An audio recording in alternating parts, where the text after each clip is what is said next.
आज का उद्घाटन इसलिए भी महत्वपूर्ण है, जब हम यहां पे जनजातीय संग्रहालय का लोकार्पण कर रहे हैं और वह भी अपने आदरणीय राष्ट्रपति के जन्मदिन की पूर्व संध्या पर एक कार्यक्रम हो रहा है। श्रीमती द्रौपदी मुर्मू जी के जन्म दिवस की पूर्व संध्या पर इस कार्यक्रम को हम कर रहे हैं। ये पूरे भारतवासियों का और जनजातीय समुदाय के सम्मान के गौरव का प्रतीक संग्रहालय बने, इस दृष्टि आज मैं विशेष रूप से बलरामपुर जनपद में आया हूं। भाइयों बहनों, बलरामपुर जनपद के बारे में जो मैंने पहले भी कहा, अपने गौरवशाली विरासत का प्रतीक है बलरामपुर जनपद। यहां का जनजातीय समुदाय जो बहुतायत में थारू जनजाति से जुड़ा हुआ है, हमारा जनजातीय समाज तो वैसे भी, जो यहां पर हमारे पर्यटन और संस्कृति मंत्री कह रहे थे कि अपनी जड़ों से जुड़ा हुआ है, जंगलों की रक्षा करता है और जमीन के प्रति अनुराग भी रखता है। जड़ों से जुड़ने का मतलब अपनी विरासत को आगे बढ़ाने का कार्य करता है, विरासत पर गौरव की अनुभूति करता है। मुझे याद है आज से लगभग 15-16 वर्ष पहले मैं यहां पर आया था। महाराणा प्रताप की मूर्ति के लोकार्पण कार्यक्रम के साथ वो आयोजन हुआ था और मुझे याद है उस समय यहां के समुदाय के लोगों ने किस गौरव के साथ कहा था कि हम तो मेवाड़ के महाराणा की वंशज परंपरा के हैं, जिन्होंने विदेशी आक्रांताओं का छक्का छुड़ाने के लिए महाराणा प्रताप की सेना के साथ जुड़कर के कार्य किया था। ये गौरव की अनुभूति, यही विरासत का सम्मान है और यही विरासत का सम्मान हमें अपनी जड़ों के साथ जोड़ता है। जिसको अपनी विरासत पर गौरव की अनुभूति नहीं होती, वो अपने जड़ों को भी मजबूत नहीं कर सकता है और अपनी धरती माता की प्रतिनिधि माता भूमि पुत्रोहम पृथिव्या के इस भाव को भी कभी मजबूती प्रदान नहीं कर सकता है। जड़ों से जुड़ने का हमारे जनजातीय समुदाय का अपना अनुभव है, एक गौरवशाली उनका अतीत है। तो जंगलों की रक्षा का भी दायित्व उन्होंने अपने कंधों पर उठाया।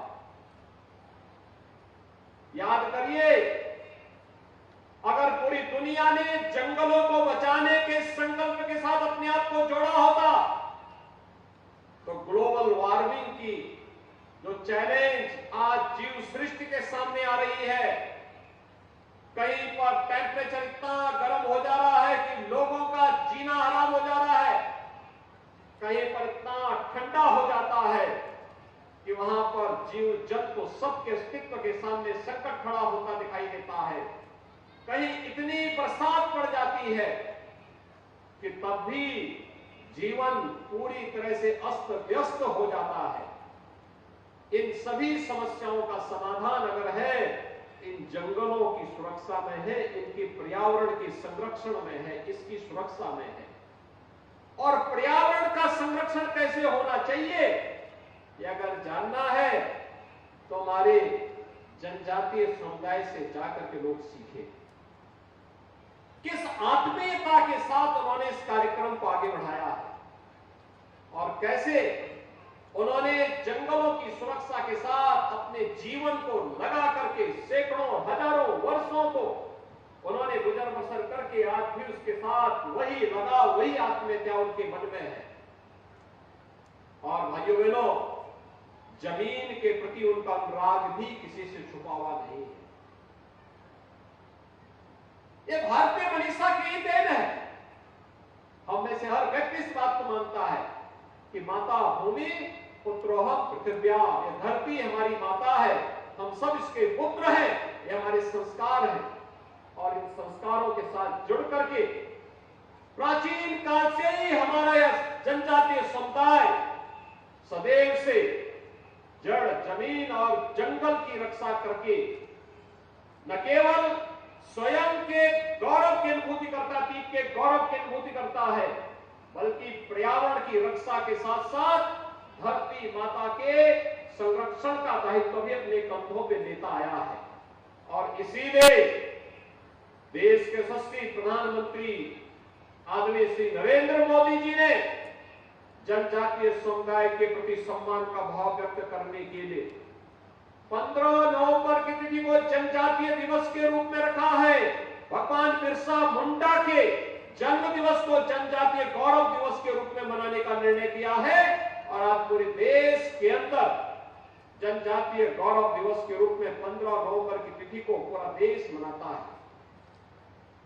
इस दिवस को मनाने के पीछे भी यही हेतु है कि जो गौरवशाली अतीत है, देश की महान स्वतंत्रता संग्राम सेनानी बनकर के विदेशी हुकूमत की चूड़ों को हिलाने का कार्य हो या विदेशी आक्रांताओं का मुंहतोड़ जवाब देने के लिए किया गया उनका संघर्ष हो, उसका स्मरण किया जा सके, इसकी अनुभूति कराता है 15 नवंबर को जनजातीय गौरव दिवस।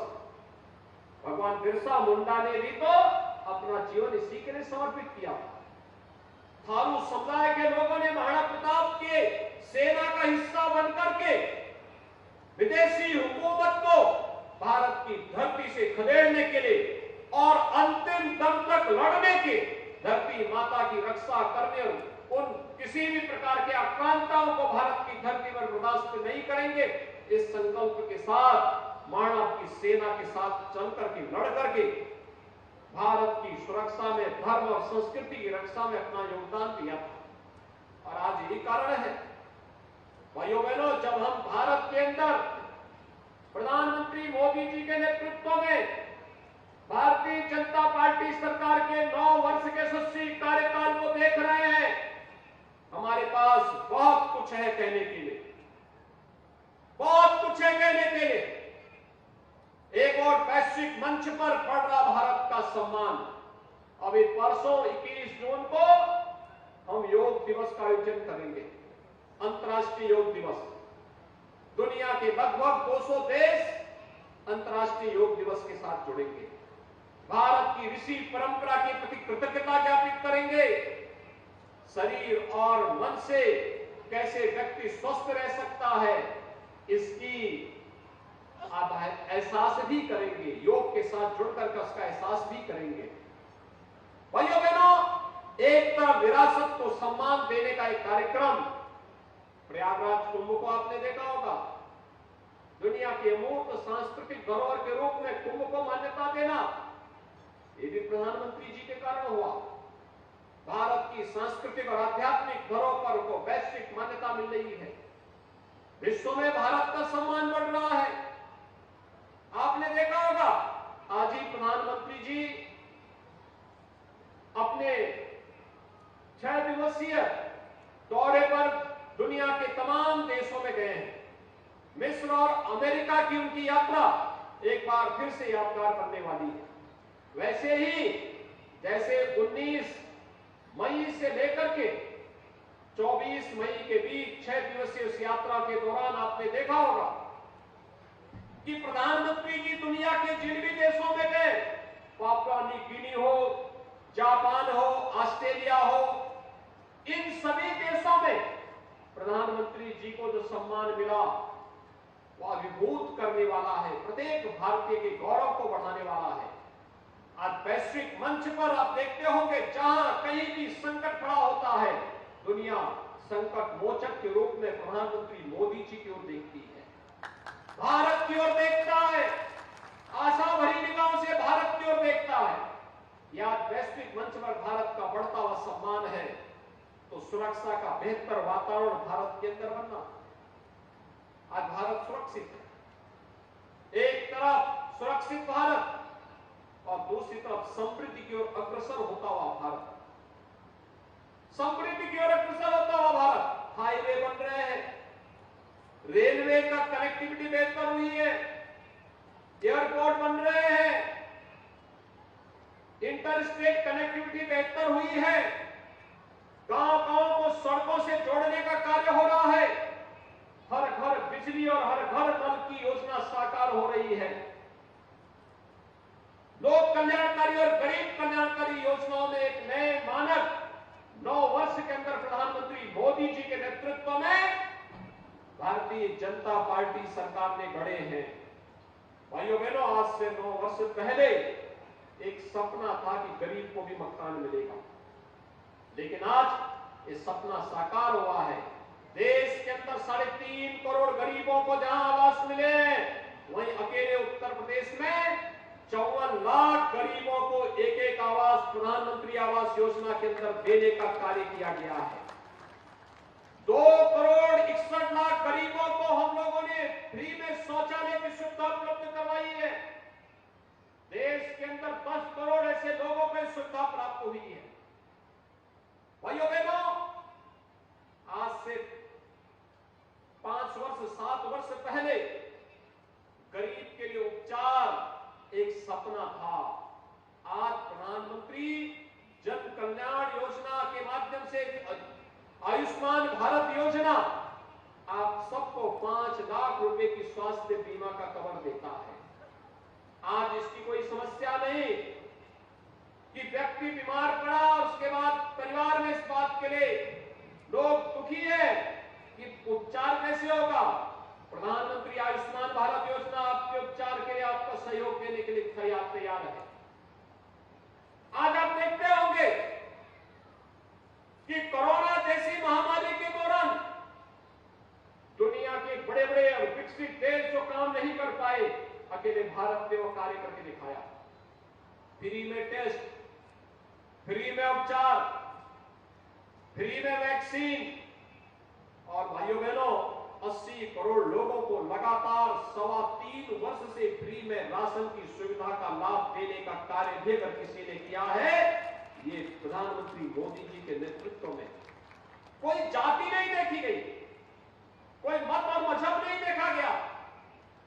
भारत का नागरिक है, हर जरूरतमंद को राशन मिलेगा, हर जरूरतमंद को चिकित्सा की सुविधा मिलेगी, हर जरूरतमंद को अन्य सुविधाओं से आच्छादित करने का कार्य करेंगे।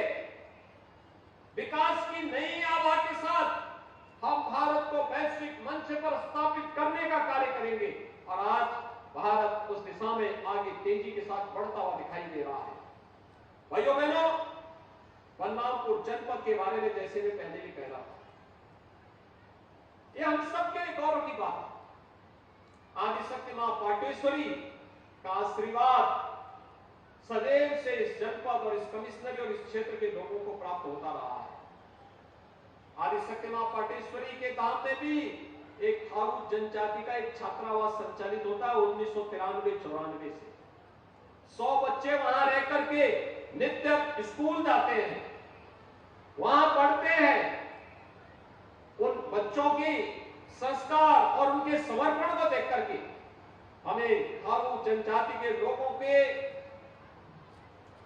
एक गौरवशाली अतीत की जानकारी मिलती है। आज हमारा बलरामपुर विकास की एक नई बुलंदियों की ओर छोटा दिखाई दे रहा है। कोई सोचता था इससे पहले बलरामपुर की इतनी अच्छी कनेक्टिविटी होगी? आज तो बलरामपुर में एक मेडिकल कॉलेज का निर्माण भी होने जा रहा है स्वर्गीय अटल बिहारी वाजपेयी जी के नाम पर। बलरामपुर में केजीएमयू के सैटेलाइट सेंटर के रूप में मेडिकल कॉलेज की स्थापना का कार्य युद्ध स्तर पर आगे बढ़ चुका है। बलरामपुर जिले में थारू संग्रहालय का लोकार्पण का कार्यक्रम संपन्न हो रहा है। बलरामपुर जनपद अब तेजी के साथ बढ़ता हुआ एक ऐसा जनपद है जो आज से 5 वर्ष पहले 6 वर्ष पहले आकांक्षात्मक जनपद था। शिक्षा के क्षेत्र में पिछड़ा माना जाता था, स्वास्थ्य की सुविधाओं में पिछड़ा माना जाता था, कृषि और जल संसाधन के मामले में पिछड़ा माना जाता था, स्किल डेवलपमेंट और रोजगार में पिछड़ा माना जाता था, फाइनेंशियल इंक्लूजन में वित्तीय समावेशन में पिछड़ा माना जाता था। लेकिन अब आकांक्षात्मक जनपद से उभर करके एक विकास की प्रक्रिया के साथ विकसित जनपद की श्रेणी में तेजी के साथ बलरामपुर जनपद ने कदम बढ़ाए हैं। और विगत 3 वर्ष के अंदर बलरामपुर जनपद ने जो छलांग लगाई है वह बहुत सराहनीय है। लेकिन इस मोमेंटम को बनाए रखने के लिए हमें निरंतर प्रयास करना होगा, सबको सामूहिक रूप से प्रयास करना होगा। बलरामपुर जनपद अब दिशा में आगे बढ़ चुका है, सड़क की कनेक्टिविटी अच्छी हुई है, रेल की कनेक्टिविटी और अच्छी करने के प्रयास हो रहे हैं। बलरामपुर के बगल में ही श्रावस्ती में एयरपोर्ट का निर्माण हो रहा है। और यही नहीं, उच्च शिक्षा के लिए अब आदिशक्ति मां पाटेश्वरी के नाम पर एक विश्वविद्यालय के निर्माण का कार्यक्रम भी इस कमिश्नरी के लिए स्वीकृत किया जा चुका है। यानी ये चीजें दिखाती हैं कि विकास की प्रक्रिया किस तेजी के साथ आगे बढ़ी है। और आज जब मैं यहां पर आया हूं, हमने तय किया है, थारू जनजाति हो, गौड़ जनजाति हो, हमारा मंत्री तो गौड़ी जनजाति से, थारू जनजाति हो, गौड़ जनजाति हो, बुक्सा हो, चेरो हो या फिर सहरिया हो, ये सभी को हम 100% सेचुरेशन की तरफ लेके जाएंगे। यानी 100% सेचुरेशन का मतलब जिन परिवारों के पास जमीन नहीं होगी उनको जमीन के पट्टे उपलब्ध करवाने के कार्य होंगे। वनाधिकार कानून के अंतर्गत इस प्रकार के संशोधन किए जा चुके हैं। अभी मैं परसों सोनभद्र में था और हम लोगों ने वहां पर 11,000 ऐसे परिवार थे जिनके पास अपने पट्टे नहीं थे जमीन के। उन 11,000 परिवारों को पट्टा देने की स्वीकृति वहां पर दी है। और यहां पर भी 5 गांव ऐसे थे जो वनटांगिया गांव थे। जंगल उन्होंने लगाए लेकिन उनको कभी आजादी के बाद सम्मान और अधिकार नहीं मिल पाया। आज उन्हें राज्य सरकार ने अनुमति दे दी, राजस्व कराओं की गांव के रूप में मान्यता दी। आज उनको सब कुछ अपने पास है। और हमने तय किया है कि वनवासी हो, चाहे यहाँ पर थारू जनजाति हो या वनटांगिया हो, उन्हें पट्टा देने के साथ साथ सबके पास, जिनके पास अपना आवास नहीं, सरकार उनका पक्का आवास बनाने का कार्य भी करेगी। एक एक आवास उन सबको उपलब्ध करवाने का कार्य भी करेगी। राशन कार्ड उनको उपलब्ध करवाएगी। घर में शौचालय की सुविधा उपलब्ध करवाने का कार्य भी करेगी। निराश्रित महिलाओं को निराश्रित महिला पेंशन, जो निराश्रित बुजुर्ग हैं उनको वृद्धावस्था पेंशन, दिव्यांग जनों को दिव्यांग पेंशन उपलब्ध करवाने का कार्य सरकार भी करेगी।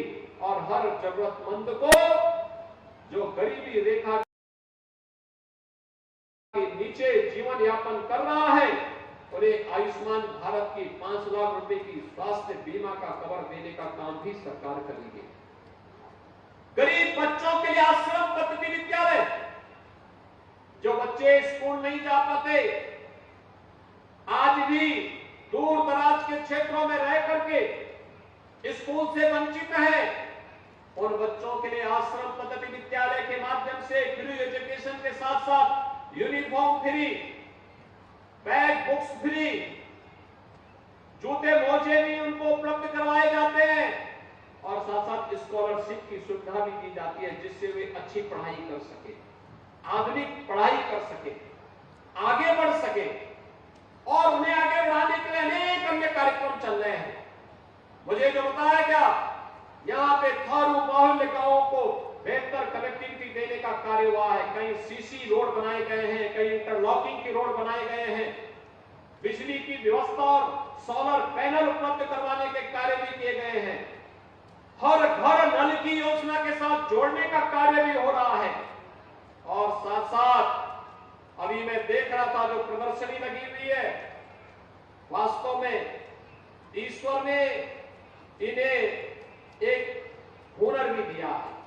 इनकी हाथ की सफाई, कितनी अच्छे ढंग से कलाकृतियों को बनाने का कार्य सभी लोग करते हैं और इसको एक मंच भी मिलना चाहिए। इसीलिए आज यहां पर प्रभारी मंत्री के साथ पर्यटन मंत्री भी आए हैं, समाज कल्याण और जनजाति कल्याण के मंत्री भी आए हैं। कॉमन फैसिलिटेशन सेंटर बनाकर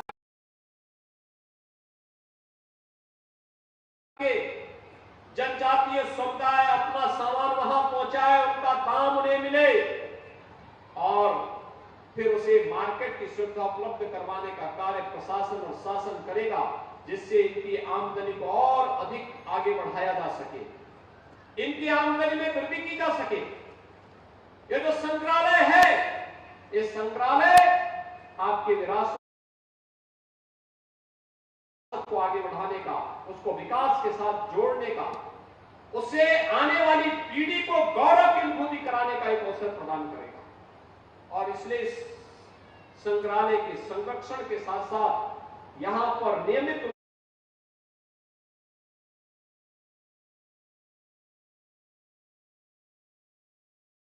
हो, लोग देखें। मैं यहाँ के जो मुखिया हैं, थारू जनजाति से जुड़े हुए जितने ग्राम प्रधान हैं या मुखिया हैं, उनसे भी मैं अनुरोध करूंगा कि जिनको आज के समय में हो सकता है कि वे उपयोग में कर रहे हो, लेकिन वह संग्रहालय में रखने लायक होंगे, वह यहां पर संग्रहालय में उपलब्ध करवाएंगे, तो उसके नीचे हम एक पट्टिका में उनका नाम जरूर लिखेंगे, ये उनके द्वारा प्रदान किया गया है। तो इस संग्रहालय के साथ उनका नाम भी हमेशा के लिए अमरता की ओर बढ़ जाएगा। संग्रहालय में लोग देखेंगे कि कितनी प्राचीन विरासत इसके साथ जुड़ी हुई है। एक कार्य करना है और इस संग्रहालय को बलरामपुर से, तुलसीपुर से, पचपेड़वा और गैसड़ी से लोग आ सके, वहां से बस सेवा के साथ जोड़ना। लोग आए, स्कूली बच्चों को भी घुमाइए, यहाँ पर ला करके अच्छी सुविधाओं को उपलब्ध करवाइए, दिखाइए। थारू म्यूजियम के माध्यम से थारू संस्कृति के साथ जोड़ने, इस विरासत के साथ आगे बढ़ाने का कार्य होगा, तो लोगों को थारुओं की रहन सहन, उनकी कार्य पद्धति, उनकी समृद्ध विरासत की जानकारी होगी और इसको हम आगे बढ़ाने का कार्य करें। भाइयों बहनों, विरासत को भुला करके कोई समाज कभी आगे नहीं बढ़ सकता और उसका नमूना है कल एक और कार्य हुआ। हम आभारी हैं प्रधानमंत्री मोदी जी के, जिन्होंने कल सनातन हिंदू धर्म के साहित्य प्रकाशन के सबसे बड़े केंद्र गोरखपुर के गीता प्रेस को गांधी शांति पुरस्कार के लिए चयन किया है। और भाइयों बहनों, आपने देखा होगा गीता प्रेस पिछले 100 वर्षों से धार्मिक साहित्य प्रकाशन का सबसे बड़ा केंद्र रहा है। सस्ते मूल्य पर, बिना किसी सरकारी सहयोग के धार्मिक साहित्य, गीता है, रामायण है, वेद है, रामचरितमानस है और हर प्रकार के अन्य धार्मिक साहित्य को प्रकाशन के प्रमुख केंद्र के रूप में पिछले 100 वर्षों से सनातन हिंदू धर्म की सेवा गीता प्रेस कर रहा है। सनातन हिंदू धर्म मानवता के कल्याण का मार्ग प्रशस्त करता है। सर्वे भवन्तु सुखिनः, सर्वे सन्तु निरामया का संदेश सनातन हिंदू धर्म देता है। वसुधैव कुटुंबकम का संदेश सनातन हिंदू धर्म देता है और इसलिए सनातन हिंदू धर्म जो सबके कल्याण की बात करता है, पूरी दुनिया को एक परिवार के रूप में मानता है, उसके प्रकाशन के प्रमुख केंद्र को गांधी पीस प्राइज मिलना यह अपने आप में जहां गौरव की बात है, वहीं प्रधानमंत्री मोदी जी के प्रति आभार व्यक्त करते हुए मैं गीता प्रेस को इसके लिए हृदय से बधाई देता हूं। लेकिन भाइयों बहनों, जिन लोगों को अपनी विरासत पर गौरव की अनुभूति नहीं होता है, जो लोग अपने आप को एक्सीडेंटल हिंदू कहते थे, उनके वर्तमान वंशज भी गीता प्रेस को मिले इस सम्मान को नहीं पचा पा रहे हैं। यानी उनको लगता है कि गीता प्रेस को यह सम्मान क्यों दे दिया गया, क्योंकि गीता प्रेस को मिला यह सम्मान सनातन हिंदू धर्म के प्रति अनुराग रखने वाले दुनिया के 100 करोड़ हिंदुओं का सम्मान है और इसको आज कांग्रेस बचा नहीं पा रही है। कल कांग्रेस के प्रवक्ता के बयान को मैं देख रहा था और मुझे बड़ी निराशा हो रही थी कि जो कांग्रेस अपने आप को देश के सबसे पुराने दल के रूप में स्थापित करने की बात करती है, उस कांग्रेस के लोग भारत की विरासत के प्रति इतना गंदा रवैया रखते हो, इससे बड़ी निर्लज्जता की बात दूसरी नहीं हो सकती है।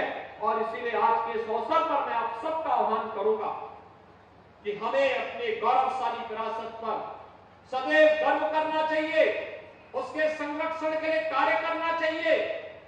कल का कार्यक्रम जो कल संपन्न हुआ है, आदरणीय प्रधानमंत्री जी के नेतृत्व की जूरी ने गीता प्रेस को गांधी शांति पुरस्कार के लिए चयन किया है।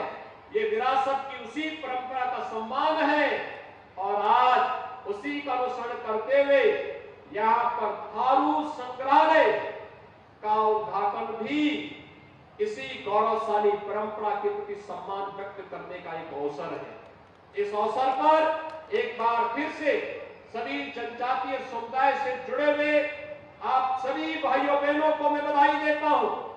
बलरामपुर वासियों को इस नए उपलब्धि के लिए बधाई देता हूं। यहाँ के जनप्रतिनिधियों के द्वारा जो प्रयास किया गया है उसके लिए उन्हें धन्यवाद देता हूं और विश्वास व्यक्त करता हूं कि हम सब मिलकर के भारत की समृद्धि, भारत की सुरक्षा और भारत के स्वाभिमान के लिए निरंतर कार्य करते रहेंगे। एक बार फिर से थारू जनजाति से जुड़े हुए आप सभी उपस्थित भाइयों और बहनों को इस बात के लिए आश्वस्त करता हूं कि डबल इंजन की भाजपा की सरकार सदैव आपके साथ में है, आपके हितों को संरक्षण देने के लिए प्रतिबद्ध है, आपको हर प्रकार की सुरक्षा और समृद्धि के मार्ग पर अग्रसर करने के लिए पूरी प्रतिबद्धता के साथ कार्य करेगी। इस विश्वास के साथ मैं आप सबके प्रति हृदय से शुभकामनाएं व्यक्त करते हुए अपनी वाणी को यहीं पर विराम देता हूं।